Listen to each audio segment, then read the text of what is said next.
Di video sebelumnya, kita sudah membahas Diablo, jadi kurang afdol rasanya jika tidak membahas iblis primordial yang lain. Di kesempatan kali ini, saya akan membahas White Primordial atau Testarossa. Tapi sebelum memulai videonya, alangkah baiknya akan sekalian yang baik hati ini untuk subscribe dan like, agar video ini bisa menjangkau para pecinta Tensura lainnya. Terima kasih. Saat kita berbicara tentang Testarossa, maka yang ada dalam benak kita adalah Laxordaite Red Giant, atau sebut saja insiden danau yang dipenuhi warna merah. Di masa lalu, iblis primordial putih Blong mengulurkan tangannya untuk membantu orang-orang yang menderita kemiskinan, tentu saja dengan sebuah kontrak atau perjanjian, di mana orang yang melakukan perjanjian langsung dengan Blong saat itu adalah Ratu pertama Kerajaan Silveria. Untuk memenuhi perjanjian tersebut, kerajaan harus menyiapkan tempat duduk khusus untuk iblis putih tersebut. Dan juga Blong atau iblis primordial putih akan memilah-milah tentang wadah yang cocok untuknya. Wadah yang akan dipilih adalah keturunan Kerajaan Silveria. Saat iblis putih telah menentukan wadah yang cocok, maka dia akan menghampirinya secara langsung. Sebagai tambahan yang paling susah, darah kerajaan tidak boleh terputus.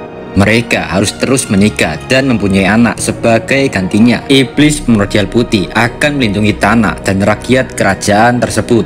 Berkat dari iblis primordial putih, calon ratu keluarga Kerajaan Silveria akan memiliki mata merah, mata yang dapat melihat apapun seperti Sharingan di Naruto, lalu memiliki kulit putih salju dan rambut berwarna putih juga.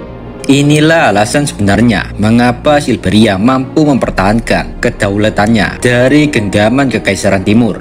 Kerajaan Silveria memiliki jumlah penduduk sekitar 10.000, dan di kerajaan itu ada danau yang sangat indah. Saat itu raja di Kerajaan Silveria menikahi seorang wanita dari keluarga rendahan. Wanita itu bernama Letitia. Letitia melahirkan seorang anak perempuan yang sangat cantik. Anak itu diberi nama Blanche.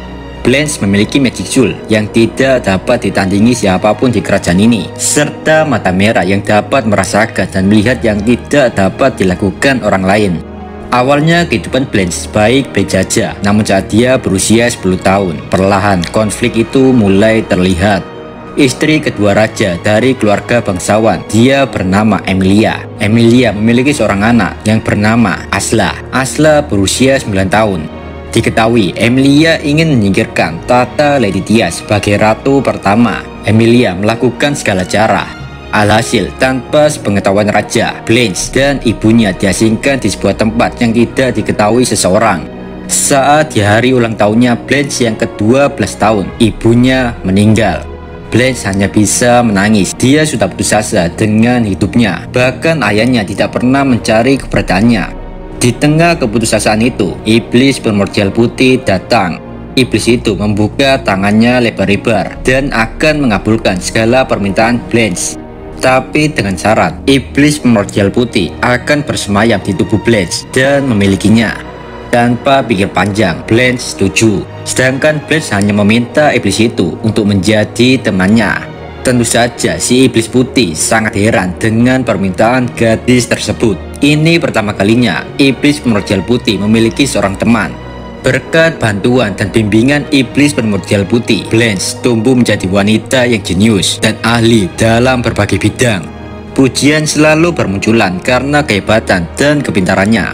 Dan saat itu Blanche masih berusia 15 tahun. Salah seorang pria berumur 22 tahun. Dia bernama Guinias. Dia adalah bangsawan di Kekaisaran Timur dari keluarga Grans. Guinias membangun nama yang sangat baik di Silveria. Semua orang berharap Guinias adalah jembatan agar Silveria dapat membangun hubungan baik dengan Kekaisaran Timur. Raja juga berniat menjodohkan Blanche dengan Guinias. Dengan begitu, Blanche akan menjadi ratu berikutnya. Di satu sisi, primordial putih yang ada di dalam diri Blanche, dia curiga dengan Guinias. Iblis putih itu pun langsung mengirimkan para pasukan iblisnya untuk mengumpulkan informasi tentang maksud kedatangan Guinias ke Silveria. Dan ternyata Guinias telah mengetahui tentang kelahiran iblis primordial putih ke dunia fisik. Guinias ingin memanfaatkan Blanche agar bisa menjadi Duke selanjutnya. Sementara itu, Blanche hubungannya semakin rapat dengan Guinias. Iblis Primordial Putih kini tidak peduli dengan tubuh ideal yang dimiliki Blanche. Yang Iblis Putih itu inginkan saat ini hanyalah kebahagiaan Blanche, kebahagiaan teman pertamanya. Guinias menjalin kerjasama dengan bapaknya Emilia atau kakeknya Asla. Kakeknya Asla bernama Marquis Barnes. Tujuan mereka sama, yaitu menyingkirkan Blanche dan membawanya ke Kaisaran Timur, serta memutuskan garis keluarga yang dianggap sebagai wadah inkarnasi dari Iblis Primordial Putih. Tepat saat putri Blanche genap berusia 16 tahun, Guinias datang ke acara ulang tahun Blanche dan memberikan proposal ke raja jika Guinias akan membawa Blanche kepada Kekaisaran Timur. Namun sang raja menolak, dan hal inilah yang dimanfaatkan Guinias. Keesokan harinya muncul surat kabar di koran jika sang raja Silveria telah menolak lamaran Guinias. Tentu saja berita itu menyimpulkan bahwa raja telah mendeklarasikan perang dengan Kekaisaran Timur. Blanche putus asa dengan semua keadaan ini. Dia memilih mengakhiri hidupnya sendiri. Yang dengan kata lain, Blanche telah memutus garis keluarga kerajaan dan mengingkari janji kuno yang telah dibuat ratu pertama dengan Iblis Putih. Alhasil, Iblis Putih langsung memiliki tubuh Blanche seutuhnya. Teman satu-satunya telah tiada. Emosi meluap-luap di dalam diri Iblis Putih saat itu. Tidak ada yang bisa menghentikan amarah sang iblis. Semua para penyihir raja kaget tentang kehadiran dewa mereka. Semua orang yang tidak terlibat dengan Guinias atau bersekutu dengan Guinias akan diberikan kematian secara instan, di mana satu persatu orang dimanapun mereka berada akan mati mendadak. Dengan banyaknya mayat yang berhamburan saat itu, Iblis Primordial Putih memberikan tubuh fisik kepada para bawahnya. Semua bawahnya disuruh mencari para pengkhianat yang bersekutu dengan Guinias. Orang-orang yang menjadi pengkhianat dan membuat Blanche mengakhiri hidupnya mendapatkan siksaan yang amat keji, di mana sang Iblis Putih mencapi-capi wajah mereka hingga darah keluar tiada hentinya. Semua orang telah meninggal. Kini giliran terakhir, yaitu Guinias itu sendiri. Para bawahan Iblis Primordial Putih membawa Guinias ke hadapan sang Ratu Iblis. Saat di hadapan Iblis Primordial Putih, Guinias hanya bisa menangis dan meminta ampun. Namun Iblis Putih tidak peduli. Setelah kejadian itu, pasukan kerajaan membantai habis kerucu-kerucunya Iblis Primordial Putih. Namun Iblis Putih sudah tidak memiliki alasan untuk bertarung karena kepergian teman satu-satunya. Dia merasa hampa. Dia tidak memiliki dendam sama sekali. Iblis Putih itu pun meninggalkan tubuh inangnya, yaitu tubuh Blanche, dan memutuskan hubungannya dengan dunia fisik. Sebagai hadiah pertemanannya dengan Blanche, Iblis Putih mengubur tubuh Blanche di bawah tanah dengan dilengkapi segel khusus agar tidak ada seorang pun yang bisa menyentuh tubuh Blanche. Sebelum pergi dari dunia ini, Iblis Putih berpamitan pada tubuh Blanche. Iblis Putih itu berkata, "Selamat malam Blanche, aku akan mendekatkan jiwa orang-orang yang setia kepadaku agar kau tidak kesepian di dunia lain. Semoga kau beristirahat dengan tenang di sana temanku." Angin menderu dan kemudian aura iblis lenyap dari Silveria. Kerajaan yang makmur dan damai disertai danau yang indah kini hanya menyisakan kobaran api dan darah yang mengalir hingga danau di Silveria menjadi merah. Itulah kebenaran Danau Merah Silveria. Setelah kita membahas insiden berdarah-darah itu, mari kita membahas Iblis Primordial Putih saat ini. Sebelum bergabung dengan Rimuru Tempest, dia menjaga gerbang di dunia bawah yang terletak di Kekaisaran Timur.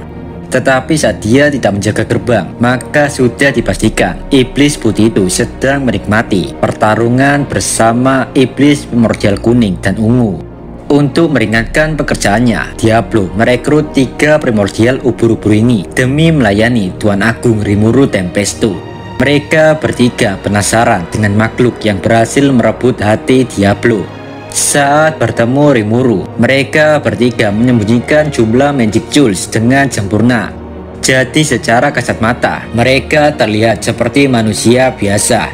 Namun berkat bantuan Wisdom King Raphael, Rimuru bisa menebak jika mereka sedang menyembunyikan jumlah magic jewelnya. Sontak saja hal itu menggetarkan jiwa 3 iblis primordial itu. Iblis primordial putih langsung bersumpah setia kepada Rimuru. Tidak lupa dia membawa 200 bawahannya. Mereka semua pun bergabung dalam pasukan Black Number di bawah kepemimpinan Diablo.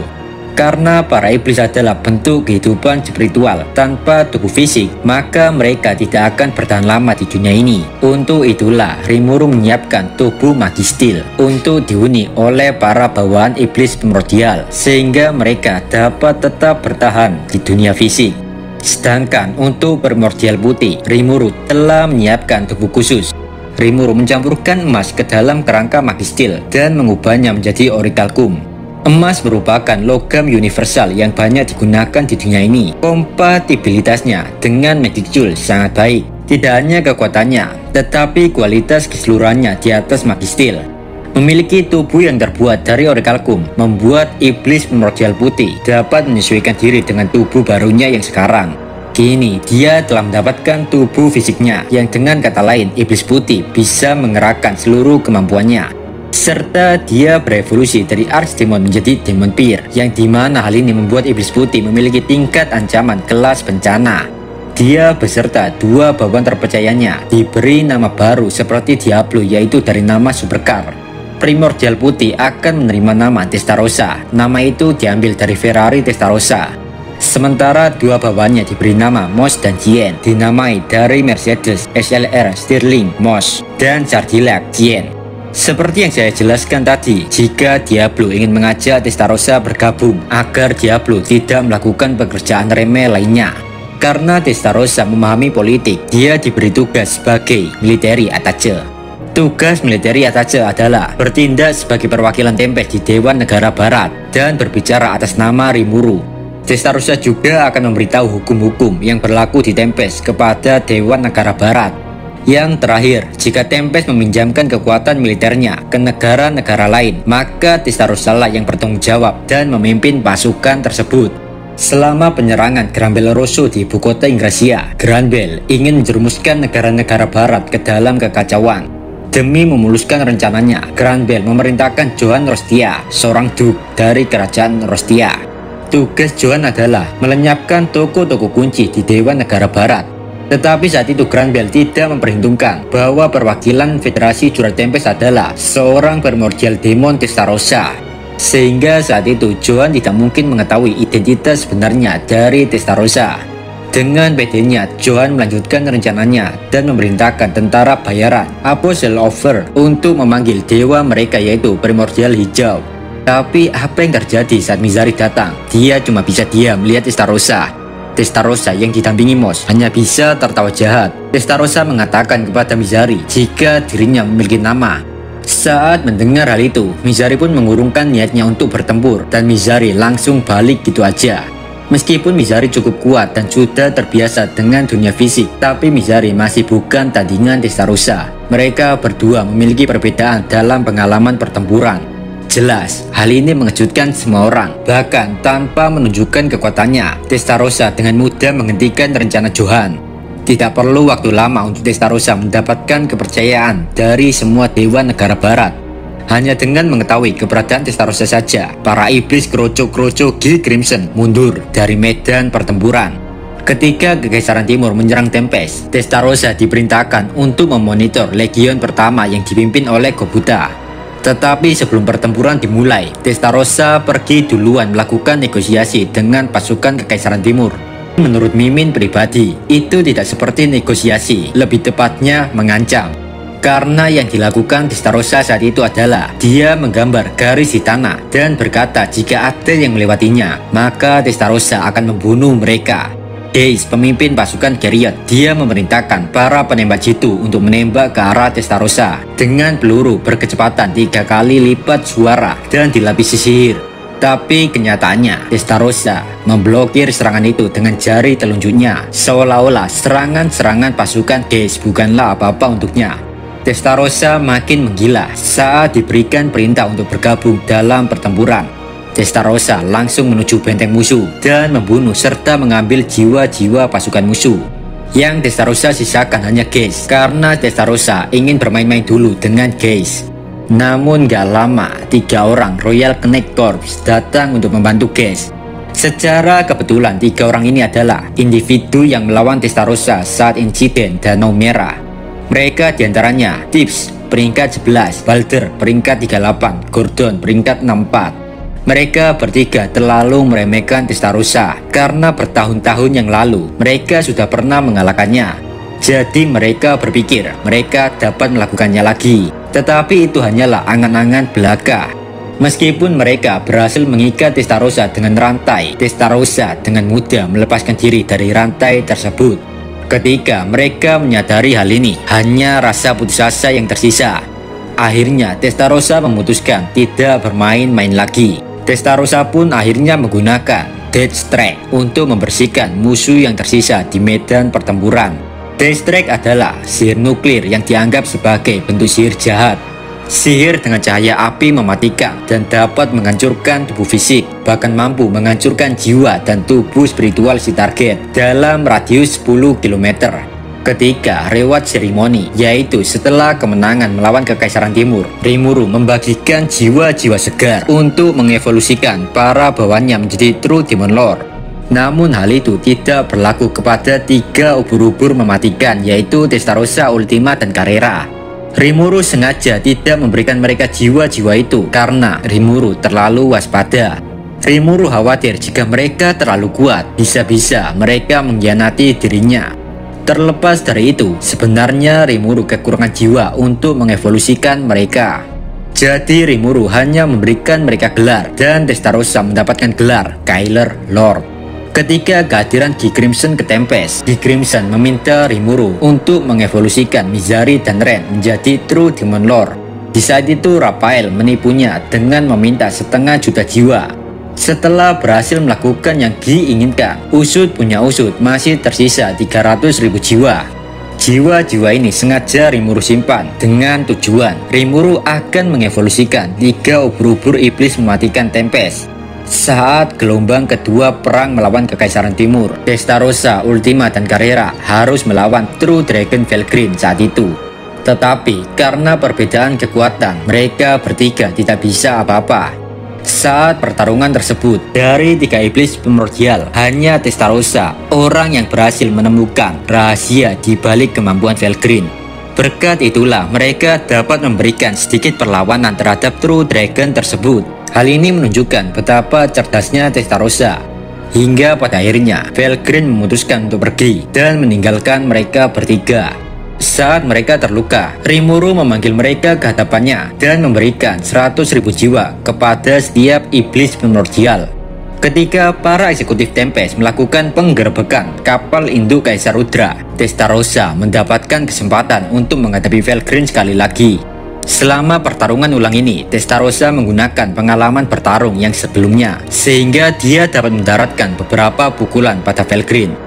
Bahkan Testarossa dapat bertahan lebih lama daripada sebelumnya. Ya, meskipun Valkyrie masih lebih kuat daripada Testarossa, tapi sejujurnya mampu melawan True Dragon Valkyrie sendirian adalah sebuah pencapaian yang luar biasa. Setelah pertempuran, Testarossa berhasil memperoleh ultimate skill baru, yaitu Dead King Belial. Ultimate skill ini memberikan Testarossa kemampuan untuk mengatur kehidupan dan kematian. Ultimate skill ini memiliki 8 subskill, yaitu Troc Acceleration, Universal Perception, Demon Lord Haki, Space Time Manipulation, Multidimensional Barrier, All of Creation, Life Domination. Subskill yang memungkinkan mengontrol kapan dan bagaimana target akan mati. Subskill terakhir adalah Life After Death. Subskill yang memungkinkan penggunanya menjerat jiwa si target pada dimensi yang berbeda, dimensi yang dipenuhi penyiksaan untuk sang target. Setelah kekalahan Kekaisaran Timur, Rimuru ingin Hanzou Masayuki menjadi kaisar yang baru di sana, yang dimana tugas Masayuki menjalin hubungan baik dengan negara-negara barat, dan disitulah Testarossa dibutuhkan. Testarossa adalah kandidat terbaik untuk membantu Masayuki karena dia sudah familiar dengan politik Kekaisaran Timur. Hanya dalam waktu singkat saja, Testarossa berhasil mengkonsolidasikan kekuasaan untuk Masayuki. Dan Masayuki benar-benar diakui menjadi kaisar yang baru. Namun kedamaian itu tidak berlangsung lama karena Filwe dan Manas Michael akhirnya mulai bergerak. Mereka menyerang ibu kota Ingrasia dengan harapan dapat membunuh Masayuki. Tetapi saat itu mereka dicegat oleh Testarossa, Mos, Hinata, dan Valkyrie. Selama pertempuran itu, Testarossa melawan Vega yang telah bertambah kuat. EP Vega 10 juta, sedangkan EP Testarossa hanyalah 3,33 juta. Meskipun perbedaan EP yang sangat jauh, tapi Testarossa mampu melawan Vega karena dibantu Hinata. Dan Hinata saat itu telah terbangun berkat bantuan arwah dari Grand Bell Rosso. Dengan menggunakan skill ultimate Dead King Belial, Testarossa menciptakan White Flare. Itu adalah sihir yang melampaui sihir nuklir, sihir api putih super panas yang dapat membakar target sampai ke inti jiwanya.